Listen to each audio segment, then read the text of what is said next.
Assalamualaikum warahmatullahi wabarakatuh. Hai semuanya, kembali lagi bersama saya Lula Auliani. Di video kali ini saya akan mewawancarai salah seorang guru SMP Negeri 5 Pandeglang. Nah, silakan. Ini dia bintang tamu yang nantinya akan saya wawancarai. Baik Pak, sebelumnya boleh perkenalkan diri Bapak dulu.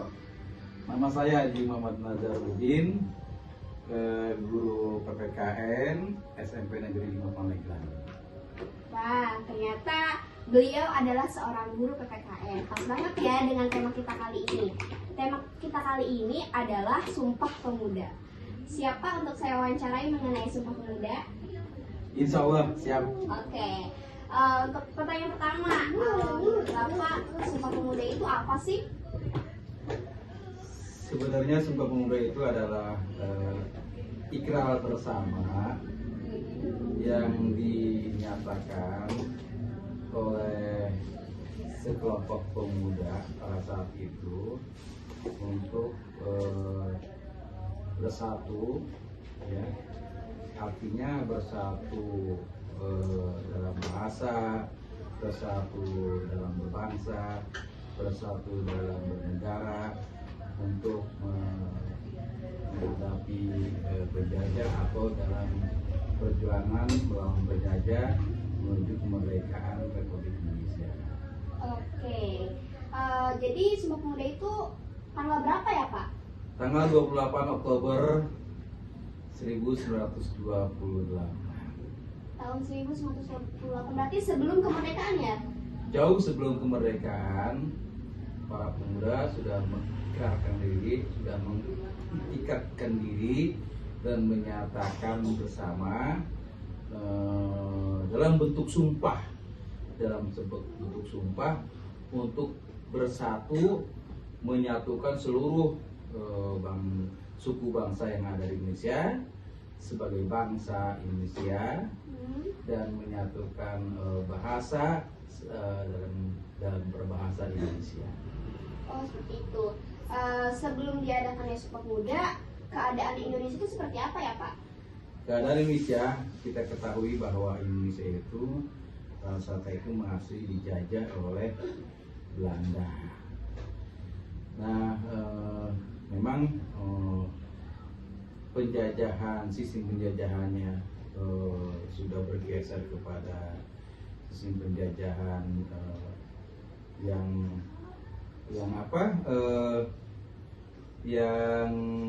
mirip-mirip kepada imperialisme, dari kolonialisme ke imperialisme, yaitu Belanda, di mana Belanda memberikan kesempatan kepada kita untuk belajar atau untuk bersekolah, tapi tujuan Belanda membuka pendidikan itu bukan untuk bangsa Indonesia atau bukan untuk Indonesia mereka, melainkan semata-mata untuk kepentingan pemerintahan Nederlands. Seperti itu. Nah, menurut Bapak nih, apa sih perbedaan pemuda zaman dahulu sama pemuda zaman sekarang gitu Pak? Ya, kalau dilihat dari masa atau zaman di mana kondisi saat itu berada, zaman dulu itu kan kita kan tahu bahwa negara kita ini dijajah oleh Belanda selama 350 tahun. Dan 3,5 tahun oleh Jepang. Nah, 1945 pada tanggal 17 Agustus kita merdeka. Dan situ ada semacam perubahan. Dan terjadilah perbedaan.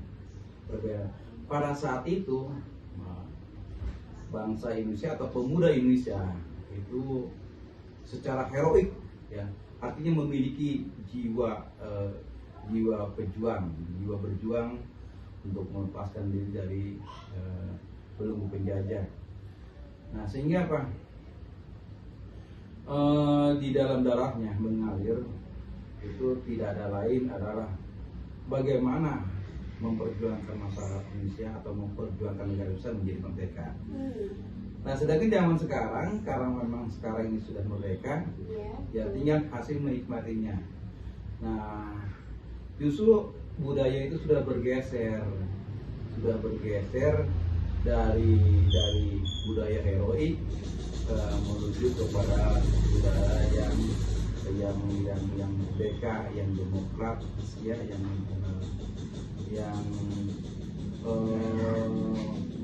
penuh dengan tantangan teknologi. Iya, betul sekali. Bapak pernah membayangkan tidak bagaimana Indonesia dulunya tidak ada Sumpah Pemuda?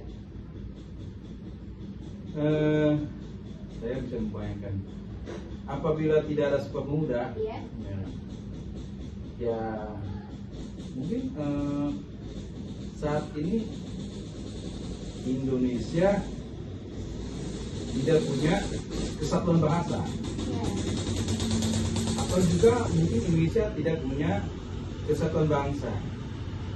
Nah, ya, ya barangkali perjuangan yang saat itu dilakukan ya seperti masa-masa yang lalu lah, sebelum timbulnya kebangkitan nasional. Artinya setiap daerah memperjuangkan daerahnya masing-masing untuk melepaskan diri dari belenggu penjajah. Ya bisa dikatakan wawasan nasional, wawasan Nusantara ini tidak akan terwujud gitu. Iya, betul ya Pak ya. Oke, untuk pertanyaan selanjutnya nih Pak, apakah Bapak pas masih muda ini mengikuti kegiatan-kegiatan organisasi seperti Karang Taruna atau organisasi anak muda lah gitu? Pernah tidak Pak? Waktu pemuda, Iya. saya alhamdulillah sebagai aktivis, ya, aktivis Karang Taruna, aktivis KNPI, bahkan aktivis politik yang dikelola oleh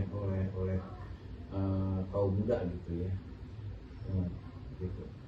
Jadi terutama waktu itu saya aktif di golongan karya gitu kan, di golongan karya, tapi khusus di kaum mudanya saja gitu. Oh, seperti itu. Ada pengalaman lain kah Pak selain ikut di pemuda golongan karya itu? Ya itu pengalaman saya itu di Karang Taruna. Ya, sebagai apa tuh Pak?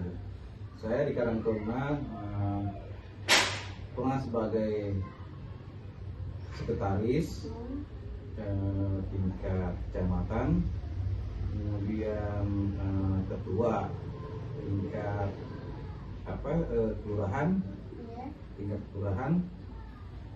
Lalu di KNPI juga pernah menjabat sebagai bidang kepemudaan di tingkat kecamatan. Oke, seperti itu. Oke, beralih kepada Sumpah Pemuda nih Pak. Kan dalam teks ini Sumpah Pemuda itu intinya adalah tentang perasaan bersama dan mempersatukan nih Pak. Nah, bagaimana Bapak melihat situasi negara saat ini? Bagaimana Bapak melihat negara situasi saat ini? Apakah Indonesia ini pemudanya tetap mempersatukan atau bagaimana? Atau ya seperti itu. Nah, seperti kita ketahui pada saat ini banyak pengaruh budaya asing yang masuk ke Indonesia. Betul. Tidak sedikit dari bangsa Indonesia yang terpengaruh oleh budaya asing. Dan itu sebenarnya bibit dari suatu perpecahan, dari suatu kesatuan, yaitu Sumpah Pemuda. Jadi situasi sekarang ini sudah mengarah kepada egoisme, dan sisi toleransi, solidarisme bangsa itu sudah terkikis kalau menurut saya gitu.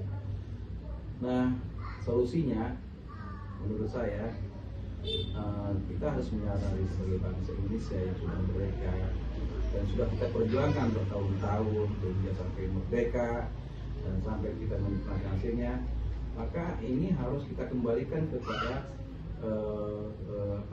jiwa Sumpah Pemuda yang diikrarkan pada tanggal 28 Oktober. Berarti secara tidak langsung pemuda zaman sekarang ini harus seperti pemuda zaman dulu, apa begitu? Ya, karena sudah terkontaminasi ya, terkontaminasi oleh budaya asing.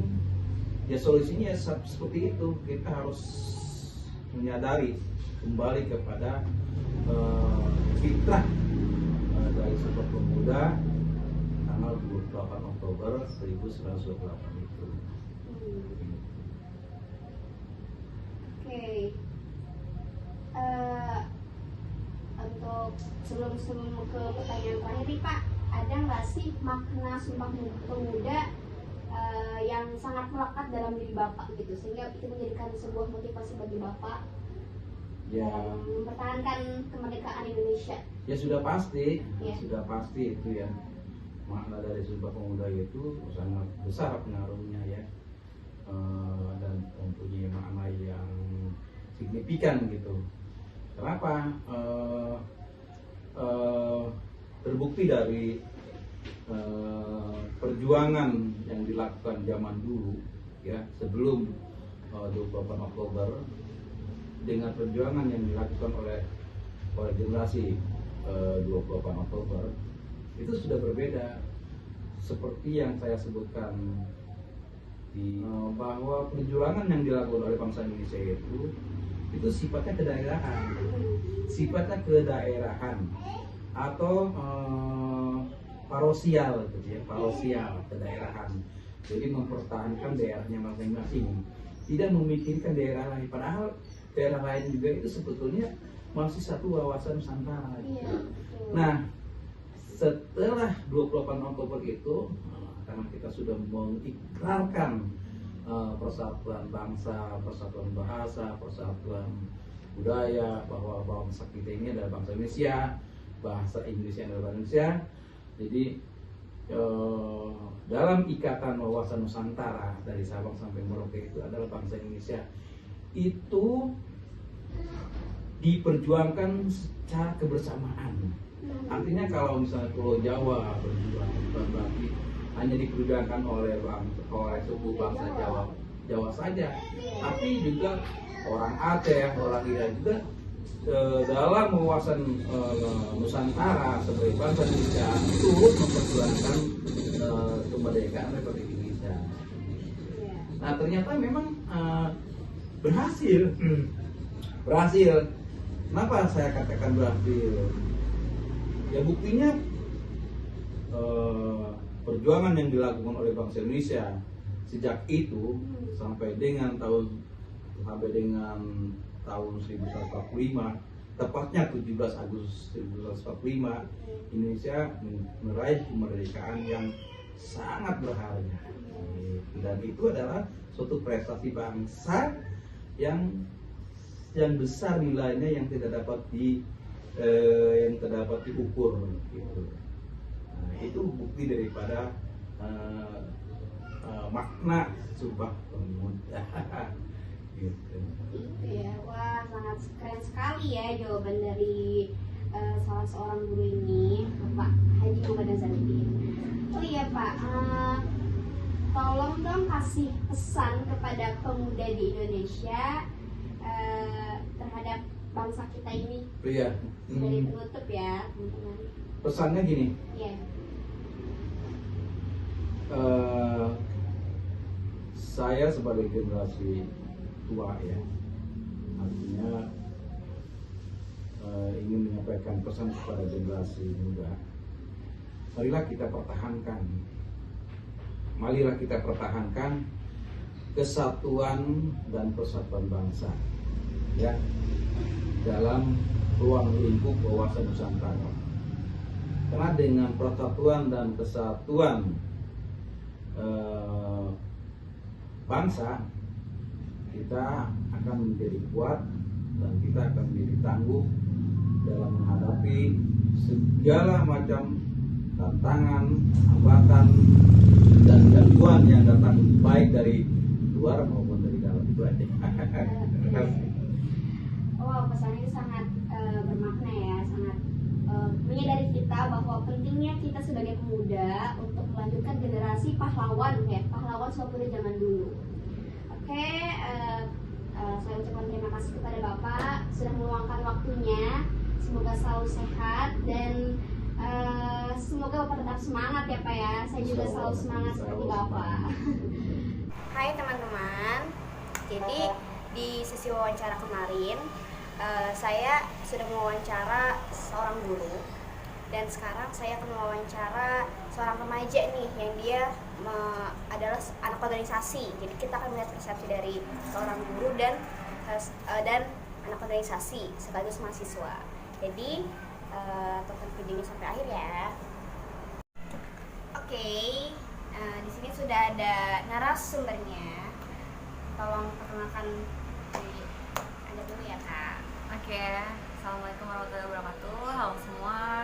Perkenalkan, nama saya Syakira Dwanani. Kebetulan juga saya satu kampus dengan guru. Kita semester 3 dan kita juga di kelas yang sama kebetulan, dan juga memang ini kebetulan juga ada tugas dari mata kuliahnya komunikasi antar pribadi. Jadi aku nih kebetulan jatuh, maaf. Ya nggak apa-apa. Terus udah gitu aku kebetulan anak Himikom gitu. Jadi kalau kalian anak UNIS pasti kalian tahu Himikom itu salah satu organisasi yang ada di kampus yang di jurusan. Oke, keren banget ya Kak Syakira ini. Yaudah kita sebut aja Kak Kira ini. Oke Kak, jadi di sini tuh saya mau pengen wawancara Kakak mengenai Sumpah Pemuda. Siap dengan nih Kak? Waduh. Siap lah ya. Siap ya. Iya, betul. Jadi ini kita sama-sama belajar. Kita kan kalau misalkan tanpa kita saling berbagi ilmu kan kita nggak akan tahu gitu kan. Oke, untuk pertanyaan pertama nih Kak, bagaimana sih definisi Sumpah Pemuda menurut Kakak gitu? Kalau Sumpah Pemuda mungkin kita sebagai warga negara dan juga kita sebagai mahasiswa ya, itu udah nggak asing ya. Apa sih Sumpah Pemuda itu? Sumpah Pemuda itu kan pasti ada sumpah yang dimana tuh diucapkan oleh para pemuda yang sudah mempertahankan kemerdekaan gitu. Jadi kayak menurut aku sih Sumpah Pemuda ini suatu sumpah yang sakral ya, seperti pernikahan aja dalam ijab kabul. Sumpah ini sakral, diucapkan hanya satu kali. Namun bedanya dalam Sumpah Pemuda ini kita itu sebagai warga negara yang bukan menganut ya, pokoknya kita sebagai warga negara tuh pasti mengucapkan Sumpah Pemuda gitu, karena kita juga sebagai penerus bangsa yang dimana kalau kita juga akan memperjuangkan apapun yang akan dihadapi oleh negara kita sendiri gitu. Kalau dilihat dari kacamata pendidikan ya Kak, kira-kira pendidikan pemuda zaman dahulu dengan zaman sekarang tuh beda nggak sih gitu, dan setahu Kakak tuh apa sih yang membedakannya gitu? Oke, kalau zaman dulu kita kan belum mengalami ya di zaman dulu gitu kan. Kita kan mengalami di zaman sekarang yang dimana dunia ini udah semakin maju gitu kan. Jadi kalau misalkan pendapat saya berkaca dari pendidikan sangat berbeda ya. Yang utama karena pendidikan zaman dulu yang saya ketahui ya benar-benar pendidikan yang emang kita masih nulis, belum ada kertas kayak gitu-gitu, pakai daun, pakai batu kayak gitu kan. Di zaman sekarang ini kita berpendidikan aja udah kayak pakai gadget, terus kita pakai buku gitu kan. Ada bahkan di gadget pun ada yang namanya e-book gitu kan. Kayak dunia ini semakin canggih gitu. Jadi kalau misalkan dilihat dari situ benar-benar beda banget sih dari zaman dulu sama zaman sekarang kayak gitu. Jadi beda ya Kak ya? Beda, sangat beda banget. Dan Sumpah Pemuda itu tanggal berapa sih?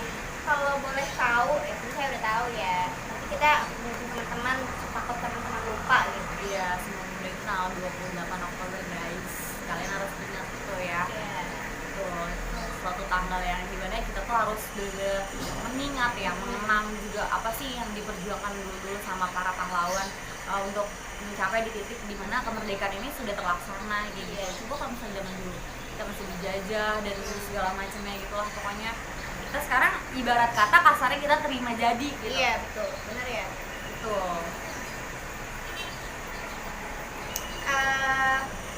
Kakak sebagai pemuda nih, Hmm? mengikuti kegiatan organisasi pemuda nggak sih, atau misalnya di masyarakat atau di kampus gitu contohnya? Contoh organisasi pemudanya apa ya? Ya apa aja yang pernah kakak alamin, atau emang belum pernah sama sekali tapi pengen nyoba atau? Belum sih ya untuk organisasi pemuda yang kayak misalkan yang terdekat deh di lingkungan rumah itu kan biasanya Karang Taruna Iya, ya. benar-benar. Nah kalau kayak gitu belum sih, karena yang pertama introvert ya gitu di Iya. rumah. Terus yang kedua kita kan kuliah ya, sibuk ya sana sini kemari, kebetulan juga organisasi di kampus. Jadi waktu tuh bener-bener terbagi banget. Jadi kalaupun misalkan ikut organisasi lagi di rumah atau ikut perkumpulan sama anak-anak muda gitu kayaknya belum sempet sih gitu. Jadi mungkin kalau untuk keinginan mau ikut berpartisipasi itu sih pasti ada gitu. Cuma untuk waktunya aja sih belum ada. Belum ada. Oh iya, kayak kita kan berbicara soal anak muda nih, anak muda zaman sekarang. Kayak kakak juga pasti mengalami dong perubahan-perubahan kayak dari budaya luar. Itu Betul. tanggapannya gimana ya kak?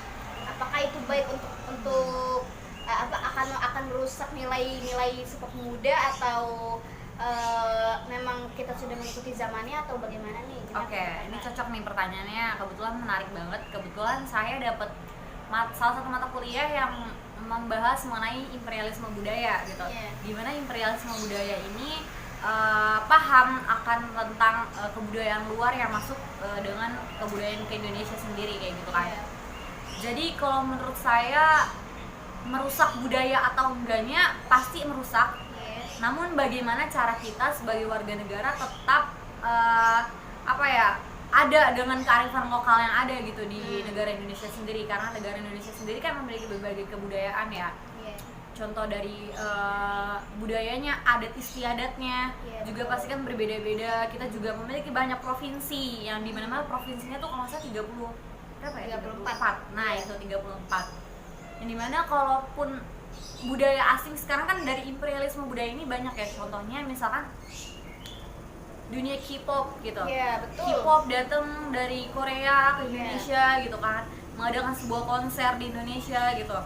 Kita menghargai gitu, kita punya rasa menghargai bahwasannya mereka akan mengadakan konser di Indonesia, dan kita juga tertarik dengan apa yang mereka bawakan dari Budaya dunia mereka ya. betul ke budaya kita. Namun kita juga harus pinter, kita tuh juga nggak boleh terus-terusan terseret gitu. Kalaupun misalkan kita suka sama K-pop, tapi kita tuh nggak boleh menghilangkan kearifan lokal dari budaya kita sendiri. Iya. Gimana caranya kalaupun misalkan kita sebagai mahasiswa atau anak-anak yang berpendidikan, itu salah satu contohnya kita harus benar-benar dari atas, kayak misalkan kalau kita mahasiswa dari dosen ya biasanya.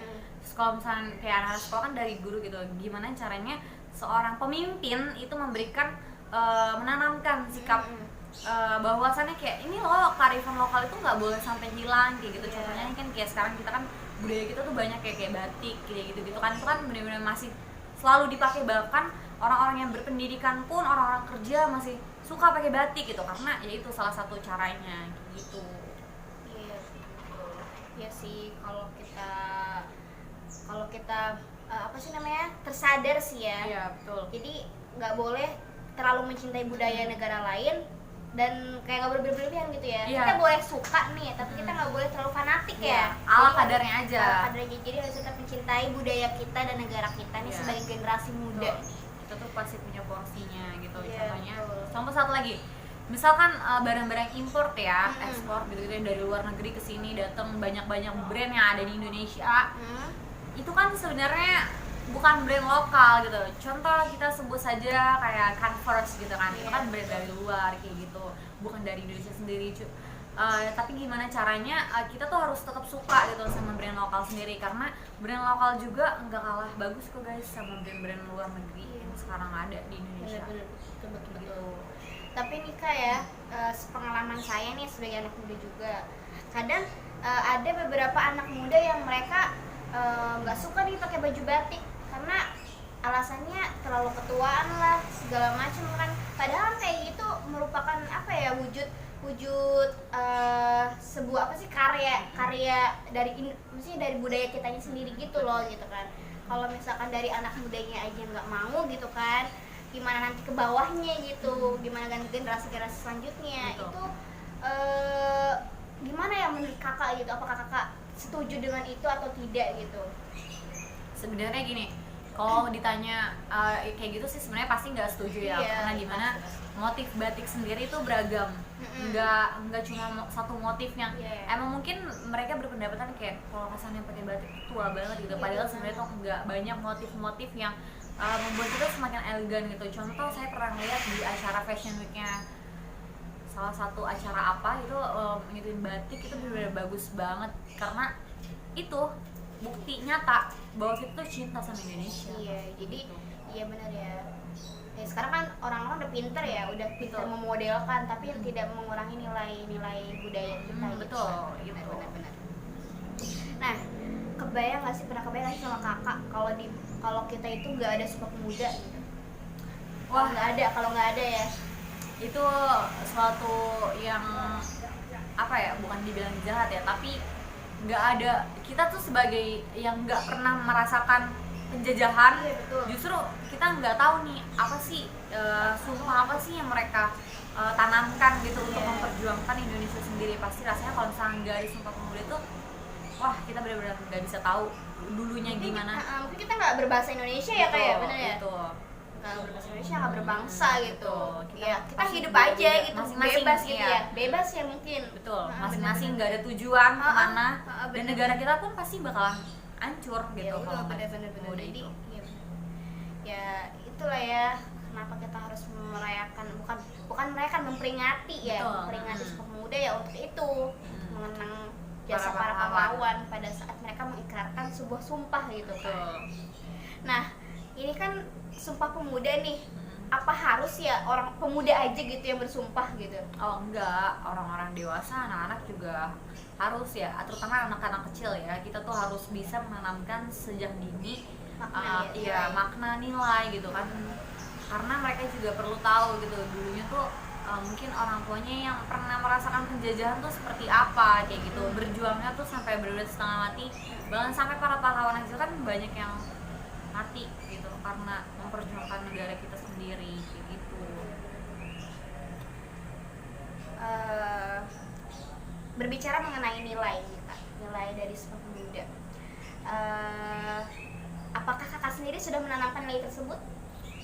Kalau untuk menanamkan mungkin karena kita masih proses ya. Iya. Namanya juga kita juga masih awam akan sebuah perjuangan gitu, tapi kita juga pasti merasakan apa sih namanya berjuang kayak gitu kan, walaupun kita belum berjuang untuk negara kita sendiri gitu. Namun kita kan pasti kan sebagai penerus bangsa ya, pasti kita juga akan lama-kelamaan waktu demi waktu pasti kita juga akan mempelajari, kita akan tahu gitu. Tapi kalau untuk aku sendiri sih jujur belum, tapi insya Allah akan gitu, pasti akan gitu, karena kalau bukan kita siapa lagi gitu yang akan betul. itu melanjutkan para pahlawan yang dulu-dulu seperti itu. Oke nih Kak, terakhir deh, apa sih pesan kakak untuk pemuda, untuk anak muda kayak kita nih, ke depannya harus gimana, apa yang harus dirubah gitu, terakhir? Oke, apa pesannya ya? Pesannya menurut saya karena kita masih di ranah pendidikan gitu kan, perbanyak literasi. Karena literasi itu sebuah ilmu pengetahuan yang dimana kita tuh banyak belajar, banyak tahu gitu. Kayak misalkan jujur saya belum dulu pasti belajar ya akan tentang di mata pelajarannya itu, kalau nggak salah pendidikan kewarganegaraan, pasti kita belajar mengenai Sumpah Pemuda, BPU, PKI, PPKI dan sebagainya. Itu perbanyak literasi, karena dari situ sebagai upaya contoh Iya, kita tuh menanamkan nilai-nilai pahlawan, kita tuh berjuang bersama demi bangsa dan negara seperti itu. Jadi kalau misalkan kita kurang akan literasi, karena yang saya tahu anak muda sekarang di generasi saya, terutama generasi Z, itu benar-benar sangat kurang banget akan budaya membaca literasi. ya? Iya, karena Membaca. mereka tuh pasti males ya nggak sih, Males. kayak males, kayak lebih asik scroll TikTok kayaknya. Iya benar-benar. Nah, Ya, dan betul. menurut saya pun nggak masalah sebenarnya nonton TikTok, Iya. tapi pilihlah ya tontonan yang menurut apa ya, yang bisa membuat kita tuh merasa bahwa kita tuh sebagai anak muda nggak ya cuma gini-gini aja, Betul. bisa membanggakan negara gitu kan. Jadi pilihlah konten yang baik juga yang bermanfaat bagi kita. Itu karena dalam mata kuliah kita ya ada yang namanya filter gitu. Filter. Kita sebagai orang dewasa yang dimana kita tuh udah cukup umur ya, udah kemampuan memfilter kita tuh udah bagus, udah ada gitu. Gimana sih caranya kita memilih dan memilah gitu tontonan yang baik, itu terus tontonan yang menurut kita kayak oh ini nih sebenarnya tontonan itu layak, karena di sekarang tuh banyak gak sih Kak bener film yang Mendidik. iya betul, menggambarkan bahwasannya kayak dulu nih perjuangan Indonesia tuh seperti ini kayak gitu kan. Kalau malas baca sih ya, tapi ya benar kita harus baca sih sebenarnya. Kayak Itu kuncinya sebenarnya di situ, karena budaya membaca kita ini kurang. jujur kurang banget, apalagi di generasi kita ya, generasi Z, benar-benar kayaknya semua juga udah kecanduan dengan gadget, karena kan sekarang globalisasi itu semakin maju ya, semakin maju, Indonesia juga semakin kaya akan segala halnya gitu, terutama di bidang informasi dan komunikasi. Itu pasti kita udah maju banget, tapi kita nggak boleh kalah dengan kemajuan yang sudah ada di Indonesia. Bagaimana caranya bahwasannya Indonesia ini walaupun kaya akan sebuah teknologi, tapi itu kita juga harus mampu memilah dan memilih. Ada lagi kayak yang mau ditambahin? Udah sih, intinya literasi itu sangat penting, karena menurut saya itu sebuah contoh upaya memperjuangkan ya, bukan memperjuangkan, Mempertahankan. Iya, lebih tepatnya juga menunjukkan bahwasannya kita juga sama-sama berjuang gitu. Dengan apa? Dengan berpendidikan, siapa tahu kita ke depannya kita tuh menggantikan posisinya Pak Jokowi. Amin. Gitu kan, amin. Membawa Ya nama Allah. negara, Iya, ya. itu. Jadi ya itu, Indonesia akan semakin maju gitu. Karena kan kita nggak semata-mata ya mau jadi presiden, pemerintahan, atau ranah-ranah yang ya pokoknya ranah-ranah di negara lah, kan kita nggak mungkin ya nggak punya apa-apa, kita nggak tahu apa-apa, toh gimana negara kita mau maju, karena Indonesia sendiri berada di tahap posisi negara berkembang, belum negara maju. Nah semoga di generasi-generasi kita sekarang Indonesia menjadi negara maju. Semangat semuanya.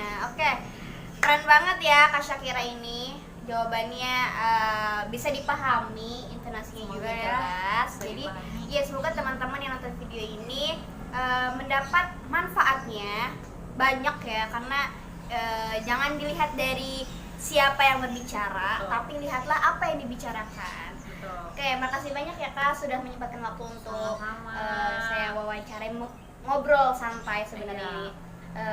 Semoga Kak selalu sehat. Amin ya Allah, amin. Apa namanya, belajarnya semakin semangat. Amin. Dan semoga kita nih sebagai generasi muda bisa terus mempertahankan dan mengharumkan nama negara kita.